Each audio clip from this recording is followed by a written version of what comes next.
সকল বিএলওর জন্যই আজকে আন্দোলন চালিয়ে যাচ্ছি। এত কাজের প্রেশার, এই প্রেশার অনেকে না নিতে পেরে আত্মহত্যার পথ তারা বেছে নিচ্ছে। আমাদের 5 মিনিট সময় উনি দিতে পারেননি, আমরা কথা বলার জন্য আমরা বসে রয়েছি। আমাদের বিএলওর কাজটা করতে হয়, সেটা আমাদের অ্যাপয়েন্টমেন্ট দিয়ে করাই এবং সেটা নির্বাচন কমিশন দিয়ে হয়, কিন্তু দিনের শেষে আমরা সেই রাজ্য সরকারের কর্মচারী। উনি না আসেন তাহলে আজকেও থাকবো, কালকেও পরশু, যতদিন উনি না আসবে ততদিন পর্যন্ত আমরা এই অবস্থান চালিয়ে যাব। রাত্রে ঠান্ডা, এখানে ঠান্ডা মেঝেতে আমরা শুয়েছিলাম। ন্যূনতম কোনো পরিষেবা আমরা ইলেকশন কমিশনের কাছ থেকে পাইনি, তাও আমরা লড়াই চালিয়ে যাচ্ছি। আমরা যখন সারা রাত থাকতে পেরেছি, আচ্ছা এখন তো দিনের বেলা সূর্য উঠে গেছে, টেম্পারেচার বেড়ে গেছে, অসুবিধা। আশা করছি আজকে উনি দেখা করবেন। যদি আজ উনি আমাদের সঙ্গে কথা না বলেন, যতক্ষণ না উনি কথা বলবেন ততক্ষণ আমরা এই ধর্না থেকে আমরা উঠছি। উনি আসুন, কথা বলুন না, আমরা ওয়েলকাম, আমাদের কোনো ব্যাপার না, আমরা একদম বসে আছি এবং উনি কথা বলবো। আপনারা এখানে বসে আছেন, ওই জন্য বলছিলাম আপনারা চেম্বারে বসুন, এতে কি আমরা যখন সারা রাত থাকতে পেরেছি, আচ্ছা এখন তো দিনের বেলা সূর্য উঠে গেছে, টেম্পারেচার বেড়ে গেছে, অসুবিধা। গতকাল দুপুর থেকে আমরা এই অফিসের সামনে এসে বসে রয়েছি। আমাদের 5 মিনিট সময় উনি দিতে পারেননি, আমরা কথা বলার জন্য আমরা বসে রয়েছি, কিন্তু উনি আমাদেরকে 5টা মিনিট সময় দেননি। যতক্ষণ না আমরা আমাদের যে দাবিগুলো নিয়ে আমরা এসছি, যে সেগুলো যতক্ষণ না আমরা ওনার কাছে পেশ করতে পারছি, উনি যতক্ষণ না আমাদের সাথে কথা বলছেন, ততক্ষণ পর্যন্ত আমরা আমাদের এই অবস্থানে আমরা থাকবো। এবং সেটা যতদিনই হোক না কেন, যদি আজকে উনি না আসেন তাহলে আজকেও থাকবো, কালকেও পরশু, যতদিন উনি না আসবে ততদিন পর্যন্ত আমরা এই অবস্থান চালিয়ে যাব। সোনালী ম্যাডাম, আপনারা গোটা রাজ্যের যা আপনাদের মতো বিএলওরা আছে, এই পরিস্থিতি নির্বাচন কমিশনের চাপের জন্য যারা আত্মহত্যা করছে, যারা অসুস্থ হচ্ছে, তাদের প্রতি কোনো বার্তা দেবেন?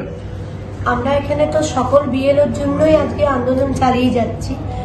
এত কাজের প্রেশার, এই প্রেশার অনেকে না নিতে পেরে আত্মহত্যার পথ তারা বেছে নিচ্ছেন।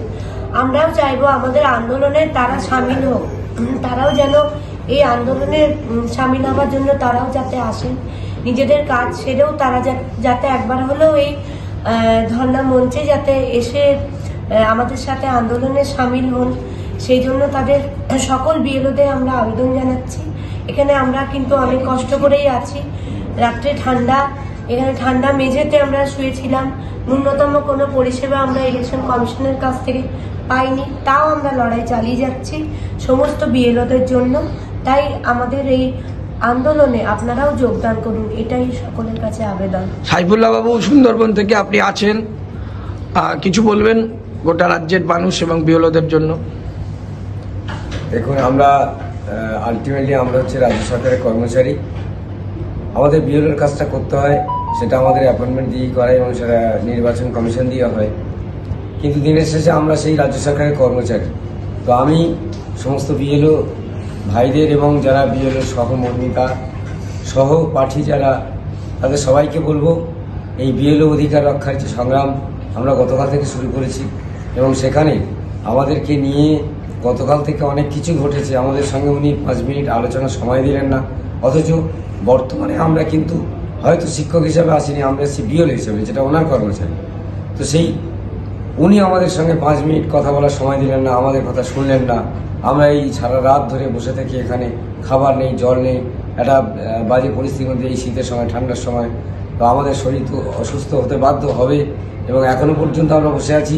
আমরা আশা করছি আজকে উনি দেখা করবেন। যদি আজও উনি আমাদের সঙ্গে কথা না বলেন, যতক্ষণ না উনি কথা বলবেন ততক্ষণ আমরা এই ধর্না থেকে আমরা উঠছি না। আরো ভালো ভালো খবর দেখতে সাবস্ক্রাইব করুন বাংলা হান্টের ইউটিউব চ্যানেল। বাংলা হান্টের আরো খবর দেখতে নজর রাখুন। বাংলা খবর মানেই বাংলা হান্ট।